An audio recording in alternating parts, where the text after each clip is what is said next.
Assalamualaikum warahmatullahi wabarakatuh. Selamat pagi. Jadi untuk pertemuan mata kuliah kimia organik yang ke-11 ini, hari ini kita akan belajar tentang amina. Jadi kita sudah sampai di bagian terakhir dari hidrokarbon.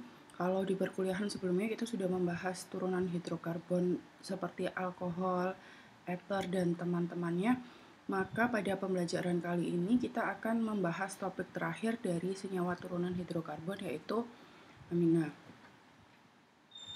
Nah, jadi ini bisa dilihat di bagan ya. Kemarin kita sudah belajar tentang hidrokarbon jenuh, alkana, kemudian juga belajar hidrokarbon tak jenuh, ada alkena dan alkuna. Dan sekarang kita belajar ke turunan hidrokarbon yang terakhir, yaitu amina. Jadi definisi amina itu apa sih? Amina ini merupakan senyawa yang mengandung atom nitrogen trivalen. Trivalen ya, berarti 3 yang berikatan dengan 1, 2, atau 3 atom karbon. Jadi amina ini merupakan turunan dari NH3 dengan 1, 2, atau 3 atom hidrogennya yang digantikan oleh gugus alkil maupun aryl. Jadi senyawa amina ini kalau di kehidupan sehari-hari memiliki kegunaan yang amat luas. Biasanya dia berfungsi sebagai pencegah korosif, kemudian juga dipakai untuk bakterisida maupun fungisida, dan juga dipakai untuk salah satu bahan pengemulsi. Kemudian juga ada 4 amin yang relatif sederhana dan sangat penting dalam fungsi tubuh manusia, yaitu ada epinefrin, kemudian juga ada norepinefrin, ada dopamin, dan juga serotonin. Jadi senyawa-senyawa ini berfungsi sebagai salah satunya untuk neurotransmitter, jadi dia pembawa pesan kimiawi antara sel-sel saraf. Kemudian epinefrin juga berfungsi sebagai hormon yang menstimulasi pemecahan glikogen menjadi glukosa dalam otot ketika kadar cadangan glukosa yang ada pada tubuh kita menurun. Kemudian epinefrin, neuropinefrin, dan juga dopamin ini juga dikenal sebagai katekolamin yang merupakan turunan dari katekol. Kemudian kita lanjut ke sumber-sumber amina. Jadi yang pertama ada morfina. Kalau bahasa yang mungkin kalian sudah tahu itu morfin ya. Jadi morfin ini merupakan salah satu amina yang sering dipakai untuk pereda nyeri. Jadi morfin ini merupakan obat yang digunakan untuk mengatasi rasa sakit dengan intensitas yang sedang hingga tinggi. Jadi nyeri pada kanker atau serangan jantung itu biasanya digunakan morfina. Salah satunya dapat dikonsumsi sebagai obat tunggal atau dikombinasikan dengan obat pereda nyeri lainnya. Nah, morfina ini berasal dari opium. Jadi opium ini sebenarnya merupakan bunga yang sangat cantik bentuknya gitu ya, tapi sering disalahgunakan oleh manusia. Jadi kalau buah opium ini disayat dengan pisau, dia akan mengeluarkan getah yang berwarna putih. Nah, setelah kering, getahnya ini akan berubah menjadi warna coklat. Nah, getah ini yang diambil dan dipasarkan sebagai opium mentah. Jadi opium mentah ini bisa diproses secara sederhana ataupun diproses untuk langsung dikonsumsi. Jadi kalau getah ini diekstrak lagi, dia akan menghasilkan morfin. Kemudian hasil ekstrak morfin akan menghasilkan heroin. Dan yang terakhir, kalau heroin diekstraksi ini akan menghasilkan narkotika yang murah ya. Salah satunya contohnya seperti sabu-sabu. Kemudian yang kedua yaitu ada putresina. Jadi putresina ini nama lainnya disebut tetramethylendamiana. Jadi suatu senyawa kimia organik yang baunya itu busuk. Biasanya dihasilkan melalui pemecahan asam amino dalam organisme hidup maupun mati dan merupakan racun dalam dosis yang besar. Jadi salah satu contohnya ini berasal dari proses pembusukan daging. Kemudian sumber amina yang ketiga ada efedrina. Jadi ini obat peluruh dahak yang aktif biasanya digunakan dalam obat tetes hidung maupun obat flu. Nah, ini diekstrak dari tanaman mahuang. Tanaman mahuang ini diambil dari bahasa Cina ya. Nama aslinya zimahuang. Kalau di Indonesia itu namanya Ephedra, jadi termasuk dalam keluarga Ephedraceae. Jadi tanaman mahuang ini digunakan sebagai salah satu sumber amina efedrina. Kemudian yang keempat, sumber amina yang keempat yaitu ada meskalina. Jadi meskalina ini dihasilkan dari isolasi kaktus peyote. Kaktus peyote ini nggak ada ya di Indonesia, jadi ini merupakan salah satu jenis kaktus yang berasal dari Meksiko. Kemudian juga ukuran peyote ini kecil, biasanya berbentuk bulat. Potongan batangnya yang kering itu biasanya dikunyah oleh penduduk Indian sebagai obat dan juga biasanya dipakai dalam upacara keagamaan. Kemudian yang terakhir ada nikotin. Kalau nikotin ini kalian sudah sering dengar ya. Jadi ini merupakan salah satu sumber amina yang berasal diambil dari tanaman tembakau. Kemudian selanjutnya yaitu kita masuk ke klasifikasi amina. Jadi amina ini diklasifikasikan menjadi 3, yaitu amina primer, amina sekunder, dan amina tersier. Nah, ini didasarkan menurut banyaknya substituen alkil atau aril yang terikat pada nitrogen. Jadi kalau di slide ini bisa dilihat gambar yang pertama ini merupakan amina sekunder. Jadi amina primer maksud saya, amina primer ini punya jumlah atom H yang dapat digantikan oleh gugus alkil. Jadi cuma punya satu ya. Ini saya ambil contohnya metana amin. Jadi metana ini merupakan satu unsur karbon yang berikatan dengan NH2. Kemudian kalau di gambar yang kedua ini ada dimetil amin. Ini merupakan contoh dari amina sekunder karena dia punya 2 gugus alkil, ada 2 metil di sini ya, jadi dinamakan dimetil amin. Dan yang terakhir ini ada trimetil amin karena ada 3 alkil yang berikatan dengan unsur N. Jadi dia dinamakan amina tersier karena punya 3 unsur atom karbon. Kemudian kita masuk ke tata nama amina.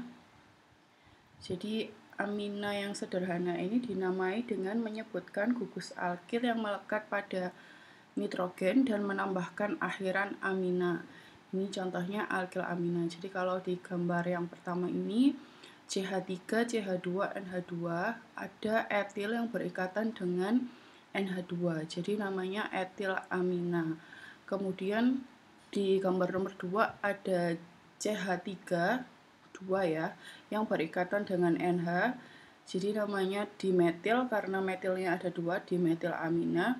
Kemudian di gambar yang ketiga ini ada etil CH2 CH3 dan juga metilnya ada 2 yang berikatan dengan unsur nitrogen, jadi namanya etil dimetil amin.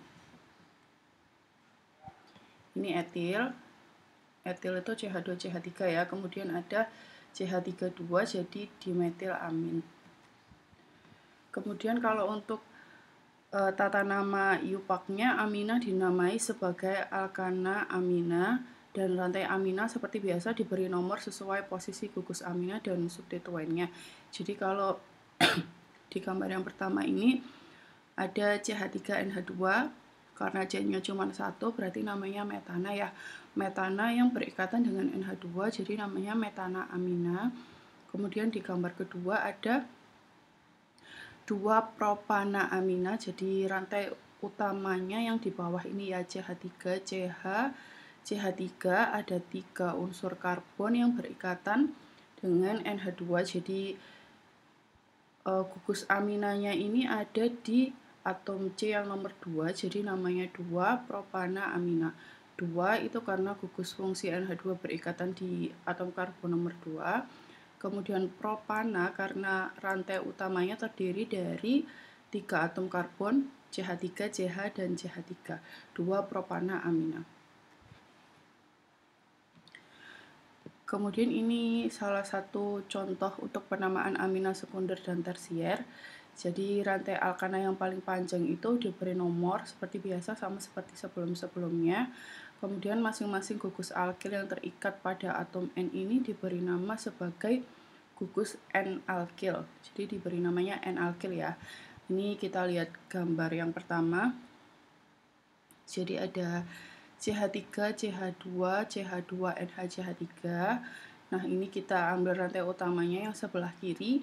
Kenapa diberi nomor satunya dari CH2 yang sebelah sini? Karena paling dekat dengan gugus fungsinya amina ya, jadi paling dekat dengan NH.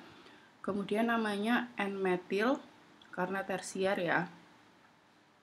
N-metil kemudian 1-propanamina. Jadi 1-propana ini karena gugus fungsi NH-nya ini berikatan dengan atom karbon yang ada di nomor 1, jadi namanya 1-propanamina. Propana karena semuanya rantai utamanya itu terdiri dari 3 atom karbon. Kemudian selanjutnya di gambar yang kedua ini ada N-metil 2-butanamina. Jadi rantai karbon utamanya di bawah ini ada 4 atom karbon CH3, CH, CH2, dan CH3. Kemudian di atom karbon nomor 2 ini ada HN yang berikatan dengan atom karbon nomor 2. Jadi namanya N-metil 2 karena gugus fungsinya aminanya ada di atom karbon nomor 2, dan butana karena ada 4 atom karbon. Jadi kalau 4 atom karbon namanya butana ya. Metana, etana, propana, dan butana. Butana amina. Jadi namanya N-metil 2-butana amina. Kemudian ini jika atom nitrogennya itu mengikat 4 gugus hidrokarbon, maka dia akan bermuatan positif dan dikenal sebagai ion amonium kuartener. Kuartener karena ada 4 gugus hidrokarbon. Jadi ada 4 karbon yang berikatan dengan atom nitrogennya. Jadi yang pertama ini dilihat di gambar ya. Jadi ini ada nitrogen yang berikatan dengan 4 metil, jadi namanya tetrametil. Kemudian amonium itu karena nitrogennya ini berikatan dengan hidrokarbon dan dia juga berikatan dengan unsur Cl, jadi namanya tetrametil amonium klorida. Kemudian kalau dia berikatan dengan gugus OH, jadi dia namanya tetrametil amonium hidroksida. Kemudian kita masuk ke sifat fisik amina. Jadi yang pertama ini, amina dapat membentuk suatu ikatan hidrogen. Jadi kalau ikatan hidrogen dalam nitrogen dan HN ini lebih lemah daripada ikatan hidrogen antara O dan OH. Nah, amina ini ada di antara ikatan hidrogen itu. Jadi titik didih amina berada di antara titik didih senyawa tanpa ikatan hidrogen, contohnya seperti alkana dan eter, dan senyawa yang berikatan hidrogen kuat seperti alkohol. Nah, dilihat di gambar ini, jadi amina itu ada di tengah-tengah. Ini contohnya ikatan hidrogen antara CH3 CH2O. Jadi O dan ini ada OH. Nah, amina ini ada di antara keduanya. Jadi kalau misalnya CH3 CH2O ini titik didihnya 34,5, kemudian yang punya ikatan hidrogen OH itu titik didihnya 117. Nah, amina itu di antara keduanya. Ini saya ambil contohnya di titik didih 56 derajat Celcius. Kemudian untuk amina tersier dalam bentuk cairan tidak dapat membentuk ikatan hidrogen karena dia tidak mempunyai ikatan NH. Jadi titik didih amina tersier itu lebih kecil daripada amina sekunder. Kemudian titik didih amina sekunder ini juga lebih kecil dari amina primer dengan bobot molekul yang sepadan dan titik didihnya lebih dekat ke titik didih alkana. Jadi kalau misalnya diambil contohnya gitu ya, titik didih amina tersier itu misalnya minus 10, nah sekunder ini bisa lebih besar dari minus 10. Jadi titik didih sekunder, titik didih amina sekunder ini lebih besar dari titik didih amina tersier. Kemudian selanjutnya yaitu ada amina berbobot molekul rendah, ini dia larut dalam air karena membentuk ikatan hidrogen dengan air. Kemudian amina tersier maupun sekunder dan primer ini juga dapat membentuk ikatan hidrogen karena punya pasangan elektron menyendiri yang dapat digunakan untuk membentuk ikatan hidrogen dengan air. Kemudian kita masuk ke sintesis amina. Jadi yang pertama ini ada substitusi nukleofik. Jadi amonia dan amina ini mengandung pasangan elektron pada atom nitrogen. Jadi senyawa ini dapat bertindak sebagai nukleofil dalam reaksi substitusi nukleofilik dan alkil halida. Jadi reaksi dengan amonia akan menghasilkan garam dari amina primer. Nah, kalau garam amina ini direaksikan dengan senyawa yang bersifat basa, maka akan dihasilkan amina bebas.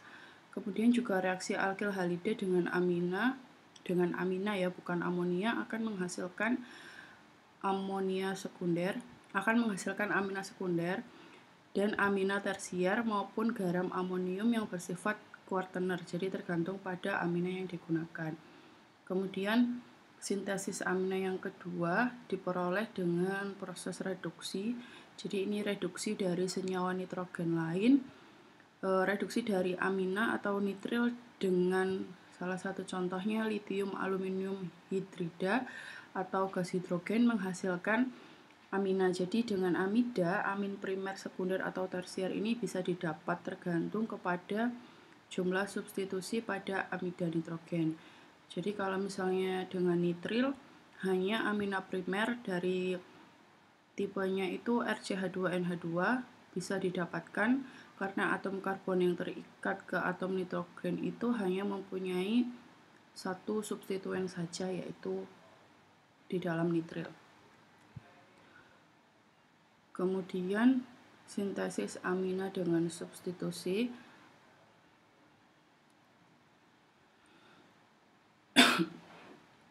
Jadi reaksi amonia atau amina dengan alkil halida ini terdapat reaksi SN2.